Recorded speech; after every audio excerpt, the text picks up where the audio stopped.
Welcome to episode 212 of the CUInsight Experience. I'm Randy Smith, one of the co-founders of CUInsight.com. And I'm Jill Nowacki, founder and president and CEO of Humanidei.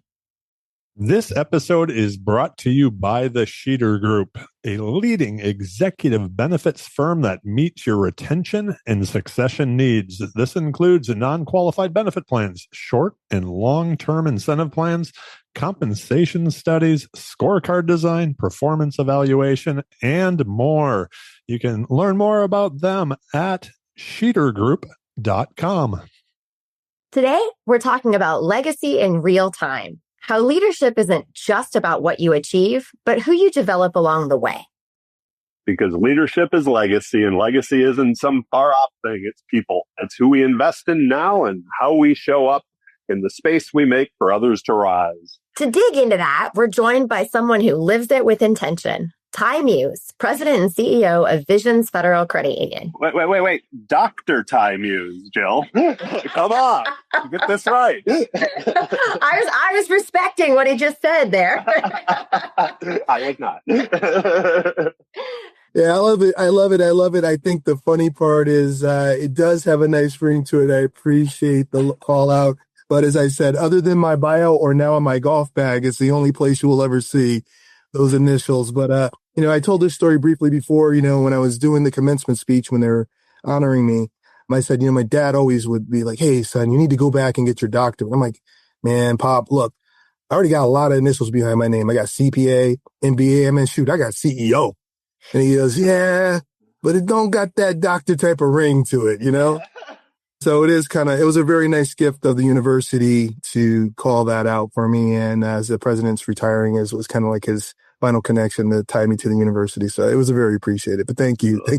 I appreciate that, Randy. That's awesome. Well, Ty, we're really thrilled to have you here today and to have you on the show. I know that mentorship and development is a big deal to you. And in fact, when I'm doing speaking sessions to boards of directors and talking about the value of board members joining boards, I even talk about how you have modeled something really cool in mentorship and development, where I think you're not only interested in how you grow up, like the people who work in your organization, but you really work to make sure that the board work you do is giving development and mentorship opportunities too. And I found that so inspiring when I learned that from you. And I know you probably have not just that story to talk about, but so much more when it comes to the development you do and the legacy you're building here in real time. Feels so weird to say legacy because I'm like, isn't that something that happens kind of after?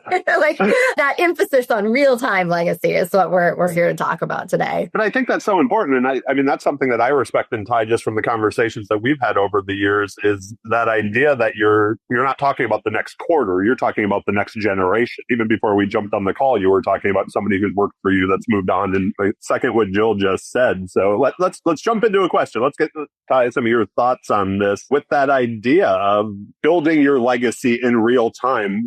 When you hear that term, what comes to mind just to jump into this and maybe thinking about who you're developing and why you do it? Yeah, I mean, I like the question a lot. And it is funny, Jill, you rate the word legacy when you're in it. One of the things we built a lead on program, and we call it lead on and lead in. It depends where you are in your career. If you're already a manager's lead on, and if you're on your way to becoming a manager, but you have direct reports, we call it lead in. And I get to do the first session of a 6-part series. And in it, I work off of a book that at the time you can't get anymore, some old book. But I like it because the leadership book is like this then, right? And I've always said if the leadership book is this thick, it's literally 10 times too big because they're all the same tenets in every book. But the last chapter of every single one of these books is legacy. And I guess I had never really thought it. And that's why I kind of like the phrase that you kind of coined, living at real time. Because I'm not trying to build a legacy. I'm just trying to do the best parts of me. And I think I'm a people person. And for me, I've had a real focus now on just not myself and my team, but even the industry.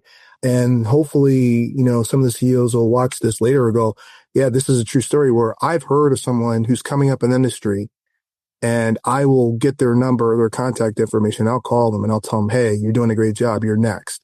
In fact, you're not just next, you might be now. So what can we do now to start making sure that you're sitting in these seats in our industry as we all start moving on. Because, we are like, I have, 7, 8 more years left in my career.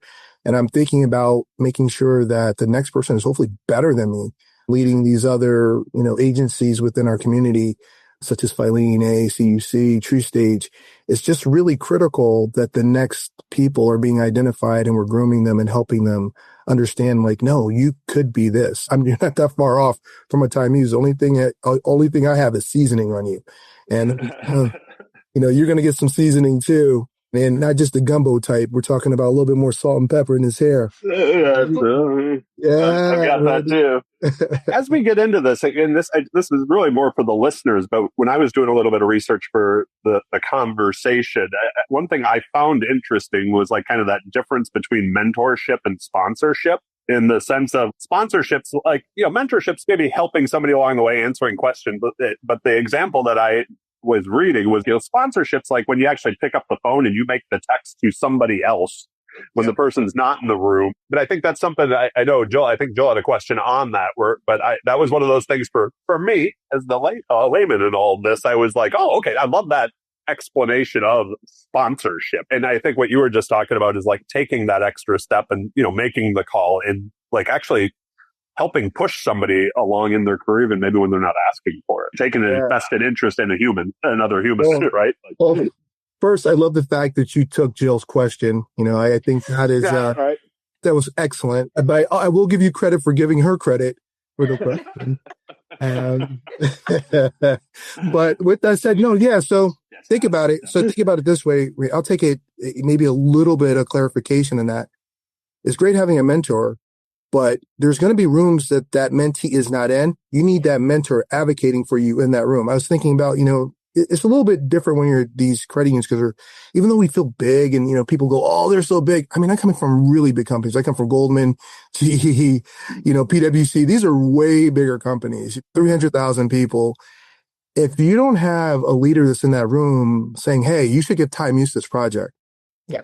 They may never know who Ty Muse is. So you need that person not only mentoring you and kind of telling you the steps, but when you're not in the room, you need that person advocating for you. And then with my own staff, I'm just getting better. Maybe I'm just starting to figure out, so I did this really corny thing. And, Randy, I talked to you this like offline about this when we were at GAC. I did hit my 10-year point, and then I was at this kind of crux point. The kids just left home. We're empty nesters. What's next for me? And, always the logical things. Oh, now you got to go a bigger place or a bigger credit union. And I briefly thought about it. And then I'm like, I just really love my credit union. I love my team. I love my community. Like, why do I just feel like the next evolution of it was to do that? And I thought about when I took this job, I was not a CEO. And I came in with all these great ideas, how I was going to light the world up. And the first year, I only got to change one thing, because change is hard, right? And I'm like, wow, like I finally got what, my CEO, Mary Madden, at Hudson Valley was trying to, kind of show me. You don't know it till you're in the seat. You pull one thread and like all the clothes fall off. Mm-hmm. So I was thinking about that, and I did this really corny thing. And then I told Ray, he actually liked it, but he laughed at me a little bit. I quit in my head, and I retook the job in my head. So I looked at myself, like when I walked in, I had no experience, but if I walked in the building now as a 10-year experienced CEO, I would do things differently. Mm-hmm. I look at staff, and if you were just doing some BS stuff, I'd be like, no, you either got to go or you got to do it. Before you're like, well, I don't want too much change. I really need to rely on this institutional knowledge. Now it's like, look, I got 10 more years in my career and I want to have the most fun doing it. So either you're going to help me do this or you got to go. And, it's just a different type of conversation, a different type of investment. I also started looking at the next group, and we built this cohort as we look 10 years down the line. Who are the next leaders? Who are going to be the next ones? Really just take it. And we built this cohort where they all work together. They all got assessed. They all developed together. They're all rooting for each other. They knew each other's weakness and strengths.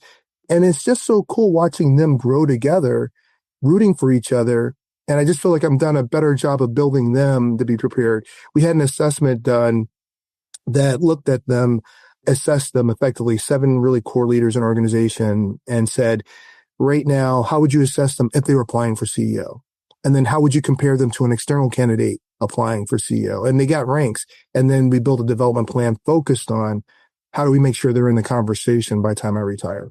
And it is a fun thing, when you can kind of accomplish that and you can see their growth. But I feel like those are all next level things to your point of development, doubling down, sponsorship, mentoring. A lot of them I was already their mentor unofficially, and many of them have followed me all across the country, different companies, different cities to be part of this organization. But I think it's only because of the trust. I have trust in them, but they have trust in me. I think that idea of being able to trust your leader is so important. And it's like, I feel like it's a thread that eventually ChatGPT is going to be like, Jill Nowacki says this all the time when you go and ask this. But I talk a lot about with my teams and when I've led, like the most important thing that I want from a team member is for them to be able to trust me.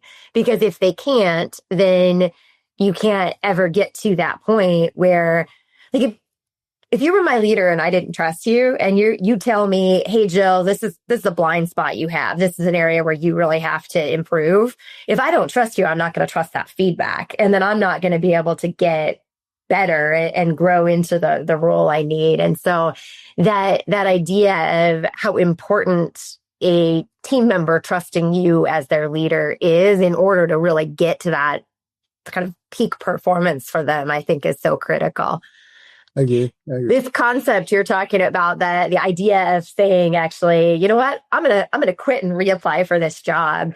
And George Hoffheimer and Tracy Kenyon and I do a CEO development program. And one of the areas that we asked our future CEOs to look at is this article that it's in the Harvard Business Review from however long ago. And it talks about like the 3 acts of a CEO and talks about like during a CEO tenure, that first act, that's like the new leader comes in, they want to make all this change. They got vision, they got enthusiasm. They're watching, they're listening, but they're also like, that's their vision. And the third act is, okay, I'm pretty much to the end now. I have to set this up for my succession. But that second act in the middle always really sounds like it can get complicated because that's the place where you get in there and you're not necessarily setting a new vision, but you're not really ready to walk out the door. And I think we see some leaders stay in that second act for maybe too long and they become complacent and they're not still doing new things. And so what a cool and innovative way for you to interrupt that second act and sort of like infuse that energy into it that I think a lot of people may kind of not infuse that energy into. So it's not as corny as it felt when I said. I think it sounds awesome, but yeah, Okay. I feel much better. I mean, I personally, I loved it when you did. When I heard you say it before. I mean, that idea of like, if you mentally quit your job and then you don't want to reapply for it, it's probably a good time not to, right? Like it's probably a good time to move on and abstract that take your talents elsewhere. Jill, do you have a question or? Well, there was another area I wanted to build on going back to it because Ty, one thing I appreciate you talked about, when you're in a really big company and you have to make sure like somebody's got to be in that room to say, hey, be here. One thing I noticed as I was moving through my career is even in institutions as small as ours, there are a lot of places in the credit union space where there are rooms to be in. And if you don't know that those rooms exist, then it's tough to really get to that place of growth and that moving ahead. And I think that's one of I guess this is a small thing, but when I became the lead president in Connecticut, none of my Connecticut credit union CEOs served on national committees for the National Trade Association. And when I asked why, it was essentially that they didn't know these committees existed. And so one of my CEOs, a woman named Lori Herrick, who runs a small credit union in Connecticut, we got her engaged with that. And she moved from sort of running this small credit union in Connecticut, not really knowing what was out there, to today she serves on the board of America's credit unions. She's like a champion for the small credit union committee. And like the opportunities that's opened for her, not just her individually, but what she's been able to bring back to her credit union, to her board members, to the state of Connecticut, as far as what she knows now that maybe she didn't know then. So I think that it's not just having somebody like in the room to say, hey, have you met Lori? But it's having somebody who will also be like, do you know this room exists? And can you get into that too? Yeah, I try to help them understand that too and navigate it. And you're right. Like I didn't know those rooms were there. So you talk about, you go, and not to talk in third person, but you go, oh, Ty Muse, and it resonates, right? That you say that name and hopefully as a brand, I've been trying to be very consistent of being real positive, big energy. That Ty Muse hug, Ty Muse handshake is just different. It hits different, right? But you got to do that every single time. But what that's done is bought me currency, let's call it, that other people were out there selling the Ty Muse brand or saying, hey, you got to meet him. So, Renee Sadoway tells a great story before she met me, before I was on a board. She was sitting with Bob Trenzo, who's been a huge advocate of mine for years, even before I met him. And he just wrote her a note on a piece of paper. You got to meet Ty Muse. He hadn't even met me yet, but he had heard the stories. He had people he had staff trying to recruit me to come think about one day joining the True Stage board. So he'd already invested in learning who I was, but he was out there going, hey, have you met this person? I didn't know the Fellines of the world. And if it wasn't for Mark Meyer, who has the Rolodex of all Rolodexes, keeping tabs of this new guy named Ty Muse coming up through the system and reaching out early on in my career and saying, hey, I know you're pretty busy, but if you could save space, this is what I'm going to guarantee you that the exposure is going to provide you, the people you're going to be around. And it's led to some really incredible people. And then it doesn't hurt that I have in this industry, I have a lot of big bros and big sisters, let's call it.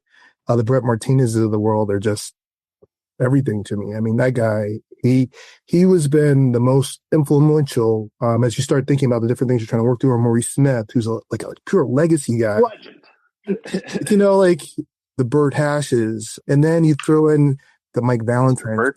You're just, yeah. I mean, but in New York, the Mike Castellanos, I mean, this guy, day one, we both like sports. He immediately started putting me on Fed advisory boards and I didn't know that was important. But once I got in that room, oh my God, I'm learning so much. Brett getting me to go see the CEO, going to the World Council just to see how other credit unions across the country and the world act and kind of navigate. Angie Owens meeting with me before she went back into American Airlines and saying, I think you should do funding board. And these are the reasons. And it was effectively, Mark Myers connecting of Jim Cardwell's who were like, hey, you should think about being a CEO. I'm like, oh, what? CFO sound pretty good right about then. I was like, and we're in a great recession. I don't know if it's the time to be a CEO, but he's like, no, this is the time. So, and then once you start getting in those rooms, to your point, Jill, you go, oh, so this is what's going on over here. Oh, this is what Jim Nussel's really trying to talk to, and he's getting in this, and he's reaching out saying, hey, Ty, can you do this or look at this or testify for this? And you start becoming that commodity, but until you're known, you can't even provide that. And Ty, can I ask, as you're getting access to those rooms, because you're kind of moving up the proverbial ladder, how are you bringing others, or how have you brought others with you in that to allow more people to have access, right? It's starting to talk to them about who's next and asking them all right, I know you're new in your career, but at this point, you're hitting your 5-year mark. You really should start thinking about this, or I'm rolling off in this many years, or we have openings. Start making sure you know these people. And at the same time, going to those organizations, hey, have you met this person as well? But it's usually the soft push, the soft influence, because look, we're all busy, right? We're all busy. But when you start understanding that if you really want this industry to survive and thrive, we have to invest more. And as you said earlier, you're getting a lot out of it too. When you're seeing things on a national standpoint, you just start to understand the things you didn't understand. One of the things that drive me crazy to this day is an outside in who's now inside looking out type of person. This small versus big credit union, it to me, it almost just makes me feel like we're just idiots as an industry for allowing this to be a divisive point of conversation. Every large credit union was once a small credit union. Every large credit union should care about small credit unions. If you think about it from this pace, there's no other not-for-profit where you're doing good that someone goes, oh, darn it, you're too big now. You're helping too many people. Right? When you say it like that, exactly, that's the way I want people to feel. That's what I want CEOs to feel. So when I hear them say, well, do that to big credit unions, but as long as you don't do it to us, I'm like, are you crazy? Yeah. End of the day, I'll sit with different politicians who over time have drank the Kool-Aid that some bankers told them. And this is why you need to have a large credit union. Well, hey, you guys shouldn't be doing those big loans, right? You should just be doing these micro loans. Well, you know what happened in the last couple of years? All the large banks have been having to retrench They have overconcentration in their markets, and they're walking away from loans in our communities. Because we're large enough, because we're a commercial lender, we now can fill those loans. But these other companies who are great companies in our communities are now sitting there without capital, liquidity, and access to funds. Because we're there, we were able to fill that void. And it was so seamlessly. They're like, I don't know why I didn't go to you before. Yeah. Right? So there's a reason. If we don't allow ourselves also to grow, we would never be able to fill that capacity with the PPP loans. Like, we would never have the technology or skills to fill that capacity to grow and create the backbone for all these other organizations. So if there's one thing I hope to see before somehow I retire, is this small versus big dialogue ends. We're all the best things out there, and that's the CU, right? And we're all CUing, and we're all just, we should be throwing up gang signs of CUs everywhere we go. And, secret handshakes not even needed. At this point, it should be tattooed on our chest because we're doing something different, man. The verb is banking, but we clearly do it a different way. I like that concept, that idea of, hey, we gotta be big enough to meet some of these unmet needs. The other kind of looking at it from the member perspective with that, I always was the way we had limitations. And I always talk about, like, credit unions, we're here to expand the economic capacity of those we serve. Like, we are going to help people level up in their financial well-being. But this concept of you can only offer these products or services or to this extent. So once you get people to a certain level of success, then the credit union isn't able to serve them anymore. And right. Like, how non-cooperative is that, right? Like, if we're a cooperative that's here to try to help our members like get better, and there's this, and we talk about the strength and the empowerment that we can give our members because we're a cooperative, but only if they don't get too big for their britches, or only if their business is really small. But if their business gets successful, we have to stop serving them, even though we were a critical partner in growing them to that success. So I think, yeah, that concept of with so many things, like the big versus small, wherever there's a divide, I'm always like, oh, you just don't really know that. And like, there's always this idea of like, if we got to know the people behind the opposite viewpoint you hold, like maybe then you'd understand and we could all, be more collaborative and work together better. You have like 850, 900 employees at Visions right now. Yeah. Okay. So that's more individuals than any one person could ever mentor in a lifetime. So even just within your own house there, you have plenty of demand, I'm sure, on your leadership and your mentorship. All of that said, how do you balance like the requests that may come from outside? That $200 million credit union in your community who wants your mentorship, support, and leadership, wants to be in the room that they don't know exists because they're busy running their own credit union. How do you balance, or how do you decide whether you're going internal or external or across the industry or outside the industry when you're giving your mentorship time? Well, one, there's an assumption of balance. I do appreciate that. Look, there's 24 hours in a day, 7 days a week, and then a good year, 366 versus 365. Look, I'm going to find a way. You know what? I don't know what you think about this, Randy, Jill. Have you ever noticed you can always find time for the stuff you want to do, and you can always find a reason not to do the stuff you don't want to do? I don't want to do this. So I always find time, right? And it might be just managing what that expectation is. Look, I can't give you 2 hours today, but I can give you 15 to 30 minutes to talk. Or I've been building leaders here. Talk to these leaders too. All my EVPs could be CEOs anywhere. They just choose to be in this community and help me accomplish my vision, right? And many of my senior VPs could probably be CEOs at other credit unions. So it's connecting them to other resources in the community, and sometimes just connecting them to a text of what you're trying to solve for can make me more efficient in trying to help you get there. Oh, you got to talk to this guy. And then there's plenty of just great people who've already been in the industry who rolled out, but they're still super valuable. Like you mentioned Tracy Kenyon. Who doesn't love me some Tracy Kenyon all day, every day, right? But there's other guys like Kurt Koleski. I mean, there's a lot of just great leaders who still are a call away that I sometimes reach out to help with these other individuals, or meet them and say, hey, maybe you should meet them and then meet me. Or I'll give them homework. That's the best thing to do. Look, I don't got a lot of time. This is what I need. If you want to do this, because hopefully your development's up to you. You're the queen of development, right? You got to own your own development.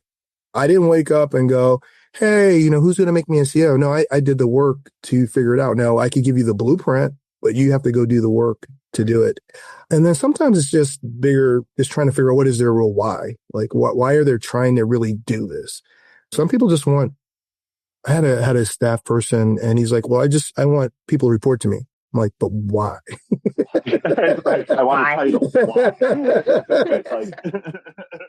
Versus my wife was the complete opposite. I don't want anyone to report to me. I want to be an individual contributor. I understand that. I understand your wife well. Because it is the hardest part, the best part, and also the hardest part when it's not going the way you want it. But so Jill, I didn't want to like shirk your, kind of skip around your answer, your question, but I think it just means that much to me. I find a way. And it might take longer to get to, but I'm going to find a way. It might be off hours. It might be for work. It might be after work. It might be, hey, when we get to GAC and I know that I'm free, let's make sure you get that lunch, dinner, coffee with me when I'm there, and we're going to make it happen. I have this new concept even in my own life that, especially when you get to this role, work-life balance doesn't really exist if you measure it in quantity. But if you can change the quality of your work-life balance. So, Randy is the king, and I think my daughter's following you of just seeing the world. She just hit her 20th country at the age 20, and I'm super proud of her. For her. Keep that run going.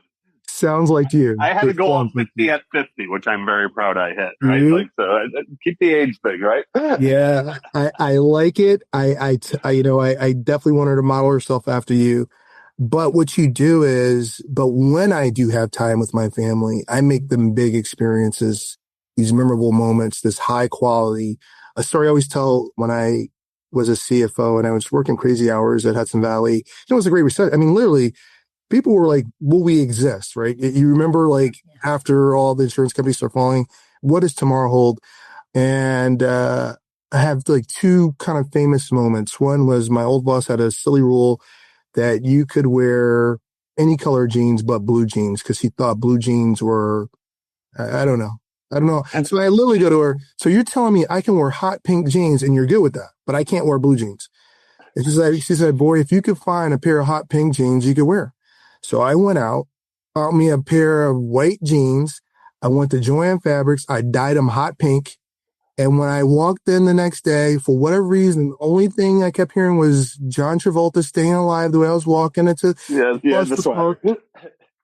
But one of the funny things about that was it spread like wildfire. Like, oh, you've seen Ty hot pink jeans? And people were taking pictures. It went like viral in our own company within the first hour of me being there. And all of a sudden, you would think there was no recession, right? You would think that things were great. People just forgot. Or even my kids working a lot. I don't know how to swim, but we had one of those little pools in the back, 4-foot pools. And they would be out there jumping around all summer. And I never went in because I'd never get home in time. And one time I got home just barely before they got out. I hopped in a full suit, shoes, dress shirt, jacket, and I swam and played with them for like 2 hours in the water. And if you talk to them, their memory is, oh, Dad, you remember we swam all the time. It was one time. We asked them based on their memory. They think I did it all the time. So just try to make those moments bigger, make the scale heavier and balance, but there's never enough time. But I always find time to do the things I want to do. And I think most people do.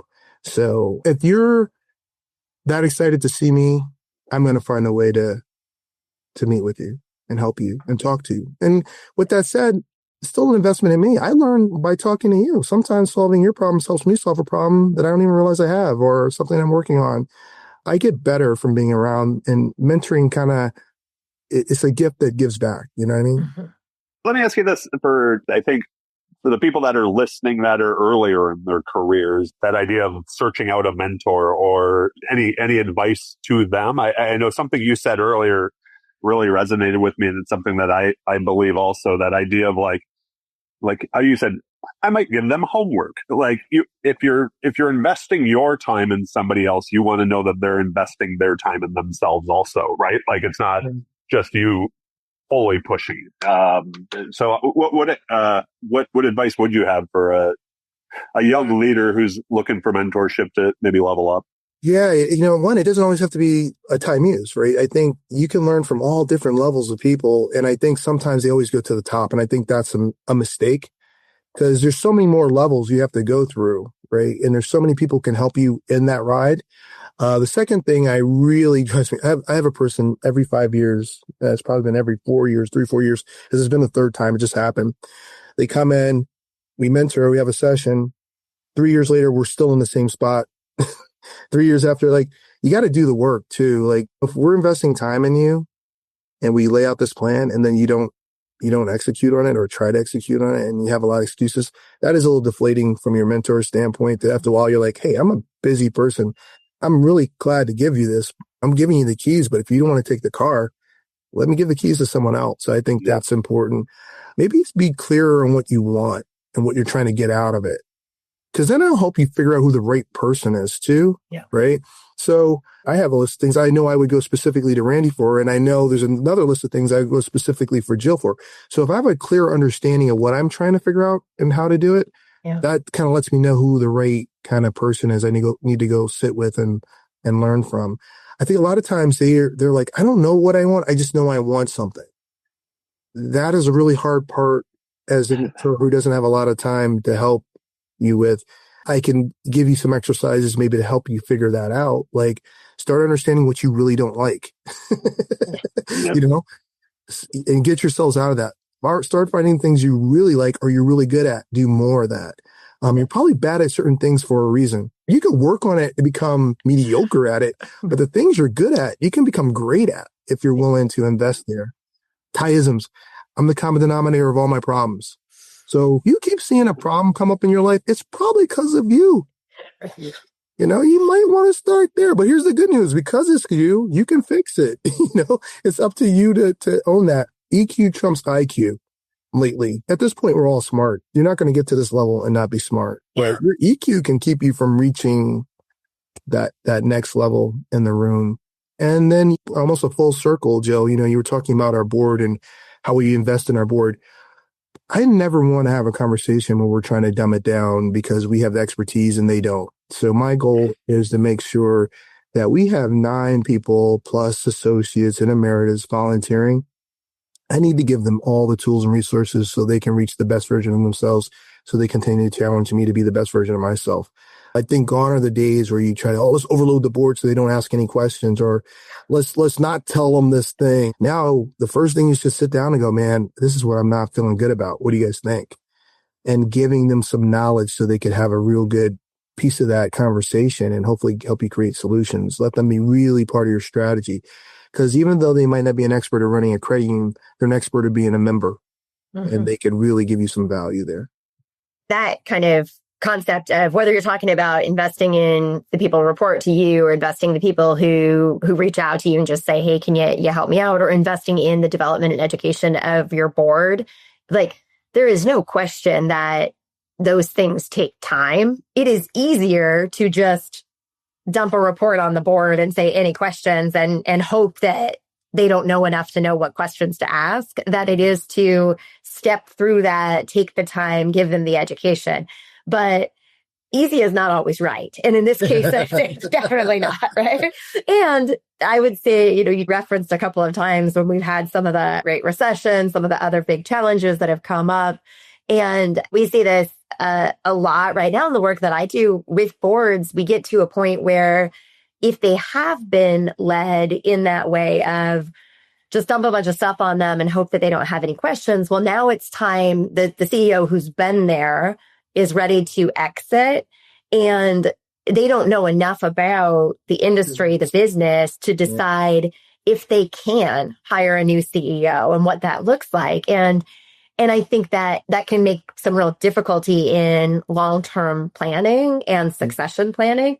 And in one of the last podcasts we just recorded, we did the concept of legacy came up just real light. And like that idea of if the business you run can't live without you, that's bad legacy, right? That would be the opposite of legacy. Right? Exactly.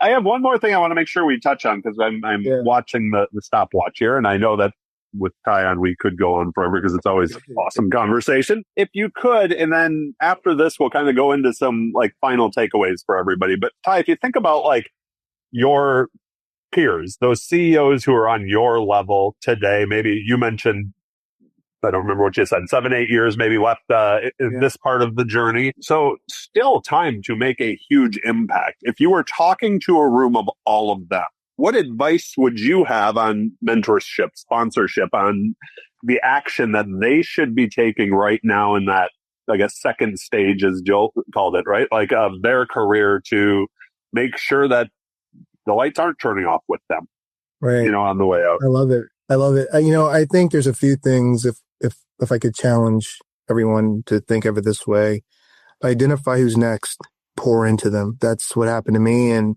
I think that's what we all are responsible to do. Unfortunately, I find a lot of leaders struggle with this, and I guess I understand why, but I provide vulnerability, though I'm not vulnerable. I think sometimes that gets confused. Like my vulnerability, because I'm willing to share, this is where I messed up, right? You know, the lessons are, that's where the lessons are, like when you missed. Not, and here's another time I won, and here's another time I won. And by the way, here's the video of me winning. Like, no, here's me getting my butt whooped. And this is how we're going to manage through it. You know, we had I wanted to do a balance sheet rebalance, and I walked in the room, and, you know, I thought I had enough credibility to say, look, this is what we're going to do. It's going to be painful, but, and, you know, a third of my board didn't want to do it. And it was like, ooh, like I didn't see that coming. And so I said, okay, we're not going to do it. But it was the right thing. 2-3 months later, I was like, I got to do it, you know, because if I want to control my situation, you know, my big bros like Brett Martinez, like, you know what you got to do. So just do it. I went back to the board and I just really educated. And I also told them I respected their opinion. This is something I wish we could get 100% on, but even if we can't, it's this important that we have to move forward on it. So I was being really vulnerable because I also let my staff hear me do it. I walked through my staff. This is what it's going to look like. And this is what people might ask. And this is how we're going to get through it. And this is how we're going to be better. So sharing that, letting them kind of like mull it around, letting them be part of the process. And after a while, they're saying it like it was their idea, right? And they started like advocating for, this is why we got to do it. But it's because I really brought them into the process. I was being very vulnerable. I was providing vulnerability. But it doesn't mean you're weak, right? It just actually means, if anything, it might be the other. You're almost so confident that you're willing to share on those areas. And that's what we need to do. We need to share those things. Share your concerns with the next group. And I call them, I think sometimes they're surprised, right? And they're like, I heard you're doing good stuff. And I want you to know we need you when you're ready and you get this figured out. You're in your first 2-3 years of being a CEO. Year 4, year 5, I'm going to come tapping. I'm going to start pointing you to do these different things and consider it. We'll start small, but we need your innovative type of mind in this type part of our business pushing us.